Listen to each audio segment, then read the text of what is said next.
Donc, la première chose à dire à propos du département de littérature, théâtre et cinéma, c'est peut-être la ville dans laquelle il se situe. Donc, la ville de Québec, une ville chargée d'histoire, de culture aussi. On connaît la Maison de la littérature qui vient d'ouvrir ses portes il n'y a pas si longtemps.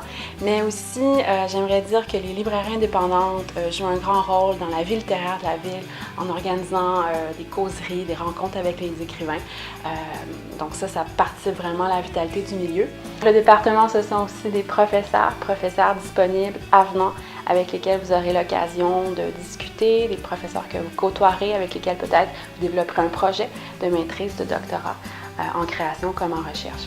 Ces professeurs-là, en plus d'être disponibles pour vous, ils sont aussi très actifs dans les médias, dans le milieu littéraire. Ils contribuent donc à faire de la littérature un enjeu véritablement important. Les étudiants qui s'inscrivent en études littéraires ont la chance, évidemment, d'avoir une formation complète, de comprendre ce qu'est la littérature, autant universelle que québécoise. Il y a cependant quelques concentrations bien connues, importantes pour notre faculté. On pense notamment à la création littéraire. Les étudiants ont l'occasion de côtoyer des écrivains importants et également de développer leur goût littéraire et leur connaissance en création. Il faut mentionner bien sûr un élément clé de l'Université Laval, un champ de recherche important. Ce sont les études québécoises et c'est le cas depuis très longtemps à l'université. Sophie évoquait effectivement le CRIL, qui est un lieu important, nous y trouvons actuellement, et les étudiants peuvent évidemment devenir assistants de recherche, développer des projets et aussi bien sûr des projets de maîtrise et de doctorat. Évidemment, l'université est aussi tournée vers l'avenir, vers ce qui se passe de neuf en littérature. On pense bien sûr à la culture numérique, mais il faut aussi mentionner un des secteurs privilégiés de cette faculté que sont les études de la culture médiatique, donc les interactions, si vous voulez, entre les journaux, entre les médias et la littérature. Preuve, encore une fois, de l'ancrage bien réel de notre faculté dans le monde qui nous entoure. Si l'identité du département est bien ancrée dans la littérature, le département est aussi ancré dans des traditions qui sont celles des arts de la scène et de l'écran depuis plus de 40 ans maintenant.